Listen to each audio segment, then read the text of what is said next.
পানি কমে বন্যা পরিস্থিতির উন্নতি হচ্ছে বলে জানিয়েছে বন্যা পূর্বাভাস ও সতর্কীকরণ কেন্দ্র। তবে শনিবার বন্যা পূর্বাভাস কেন্দ্রের নিয়মিত বার্তায় বলা হয়েছে, দেশের উত্তর পূর্বাঞ্চল ও দক্ষিণ পূর্বাঞ্চলের প্রধান নদীর পানি কমার প্রবণতা অব্যাহত রয়েছে। আবহাওয়া সংস্থাগুলোর বরাত দিয়ে এতে বলা হয়, গত ২৪ ঘন্টায় পূর্বাঞ্চলীয় কুমিল্লা, ব্রাহ্মণবাড়িয়া ও ফেনীর সীমান্ত এলাকায় এবং ভারতের ত্রিপুরায় উল্লেখযোগ্য বৃষ্টিপাত হয়নি।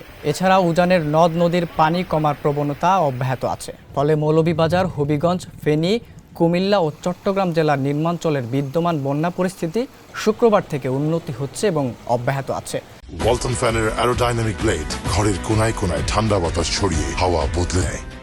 এছাড়া আগামী ২৪ ঘন্টায় দেশের উত্তর পূর্বাঞ্চল ও তৎসংলগ্ন উজানে ভারী বৃষ্টিপাতের পূর্বাভাস নেই। এছাড়া ফেনী, কুমিল্লা, চট্টগ্রাম জেলার মুহুরী, ফেনী, গোমতী, হালদা নদী সংলগ্ন নিম্নাঞ্চলের বন্যা পরিস্থিতির উন্নতি অব্যাহত থাকতে পারে। পানি উন্নয়ন বোর্ডের তথ্য অনুযায়ী শনিবার দেশের ৬টি নদীর পানি ৯টি পয়েন্টে বিপদসীমার উপর দিয়ে বইছিল। বন্যা পূর্বাভাস কেন্দ্রের ১১৬টি স্টেশনের মধ্যে ২২টি পয়েন্টে পানি বাড়ার প্রবণতা দেখা গেল, কম ছিল ৮৪ পয়েন্টে আর অপরিবর্তিত ছিল ৪ পয়েন্টে।